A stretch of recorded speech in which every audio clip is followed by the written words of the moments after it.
Политичките кризи во Европа во следниот период ќе ги забележуваме се повеќе, затоа што феноменот на мигрантите предизвикува политички турбуленции и ги зајакнува партиите кои што имаат поекстремни или порадикални ставови. Тоа може да го забележиме и во Шведска, и во Финска, и во Германија, можеме да го забележиме и во Франција.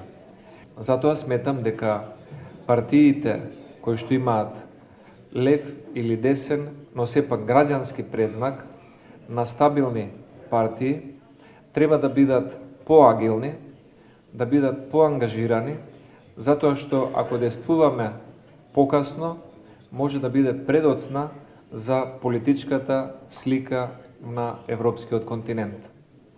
Колку повеќе екстремни и радикални партии ќе добиваат места во нашите национални парламенти, толку повеќе ќе се поларизира живеењето во Европа, реториката, написите во весниците, стереотипите, односот кон странците и кон мигрантите.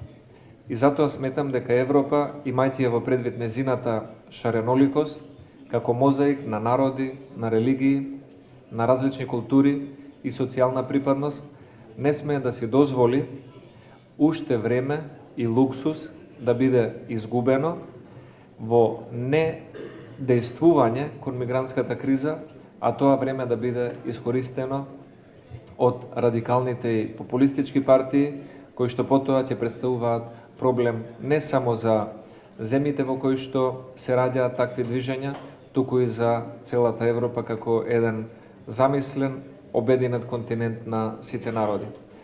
Би сакал да истакнам во оваа прилика дека Република Македонија стои на располагање за се она што ќе биде утврдено како стратегија, да го даде својот активен придонес кон кризата со бегалците и мигрантите и истовремено да го даде својот придонес за контролирано движење и контролиран тек на овој проблем и на оваа мигрантска криза по однос на оваа рута која што бегалците ја поминуваат преку Балканот па до северноевропските земји.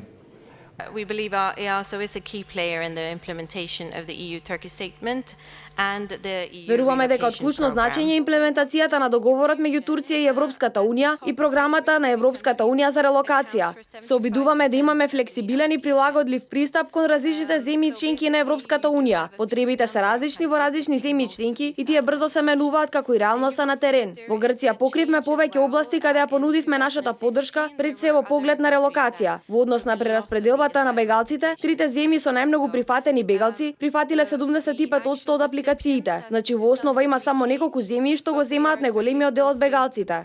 Во 2015 година имаше други земји кои примија бегалци, што значи дека земјите домакини се промениле, но и понатаму се соочуваме со истиот проблем што само одредени земји го земаат поголемиот дел од бегалците.